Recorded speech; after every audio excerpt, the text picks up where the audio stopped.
안녕하세요. 투자하는 아재입니다. 구독과 좋아요는 사랑입니다. 주식시장에서 폭락장, 조정장에 익숙하지 않은 경험이 적은 투자자들에게 지금의 증시가 매우 힘들 것이라 생각된다. 현재 러우 전쟁과 중국의 제로 코로나 정책 등이 극심한 인플레이션으로 글로벌 경제적 어려움에 직면해 있으며 글로벌 공장인 중국의 역할이 막을 내리는 듯 싶다. 미국은 반도체 수급 불균형과 중국과의 패권 전쟁 등을 원인으로 그동안 등한시했던 반도체 제조업을 육성하기 위해 인텔을 필두로 막대한 자금을 투자할 계획이다. 중국 의존을 줄여 중국의 패권 도전도 억제하고 미래의 썰이라 불리는 반도체 산업에서도 주도권을 잡겠다는 것이다. 지금 세계의 패러다임이 변화하고 있다. 미국의 절친 유럽과 일본도 이러한 변화에 동참하면서 제조업 중 부가가치가 높은 반도체 제조 공장 유치를 위하여 TSMC와 삼성전자에게 막대한 자금 지원을 약속하고 있다.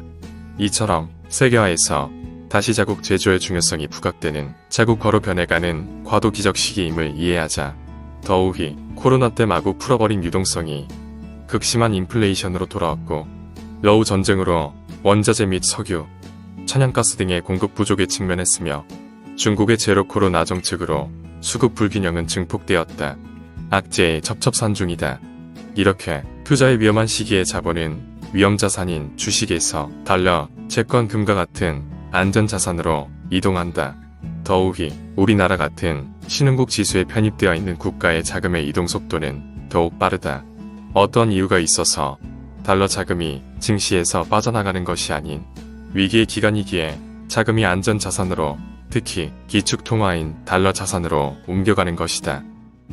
국내 투자자들은 우리나라의 수출도 좋고 삼성전자 실적도 매우 좋은데 기대와 다른 증시 흐름에 실망스러울 것이다.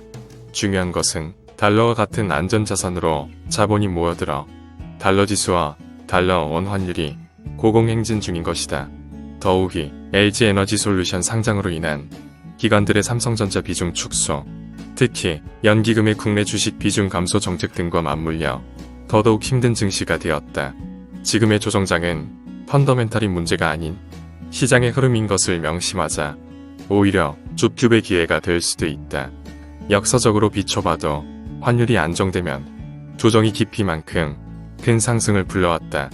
5월 미국의 소비자 물가지수 CPI 상승률이 8.6%로 3월에 연이어 41년 만에 최고치를 기록했고 한국은 5.4%, 중국은 2.1%로 미국과 한국에 비해 양호했다.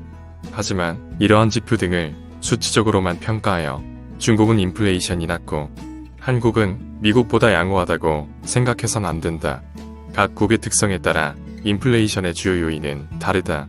중국은 돼지고기의 소비가 매우 큰 나라로 돼지고기 가격이 저렴하여 전체적인 물가 상승을 억제하였고 한국은 주거비 상승 비용이 물가에 제대로 반영이 안 된다는 특징이 있다. 상대적인 것이니 국가별 절대적 수치를 비교하는 실수를 범하지는 말자.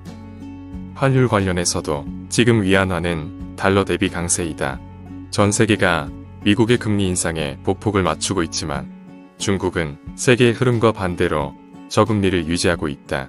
한국은 달러의 경제 영향력이 30% 정도인 반면 중국은 3%로 매우 미비하다. 즉, 중국 자체의 경제적 폐쇄성으로 달러의 영향력이 매우 낮은 것이다. 어찌 보면 자발적 경제 언따이다. 그렇다면 한국 증시는 언제 상승할 것인가? 안전자산의 선호도가 줄어들어 달러 가치가 떨어지면 외국인 자본이 다시 유입되어 증시를 이끌어줄 것이라 생각된다. 자본의 심리가 안정되면 증시는 상승할 것이다. 이상하게 들릴지 모르지만 난 이런 하락장을 즐긴다. 하락의 깊이만큼 그만큼 더 높은 상승장이 펼쳐질 것이 상상되기 때문이다. 주식이 원래 변동성과 예측이 불가한 것이기에 이런 하락장에서 싸게 줍줍해야 한다고 생각한다. 하지만 생각보다 긴 조정장에 현금이 남아있는 투자자는 나를 포함하여 많지 않을 것 같다. 실망하진 않는다. 내가 지금 할 수 있는 만큼 최선을 다해 나의 작은 그릇에 담을 생각이다. 끝까지 들어주셔서 감사합니다. 이럴 때일수록 논어에 나오는 고진감래의 뜻을 되새기는 것은 어떨까요? 항상 건강하시고 행복하세요.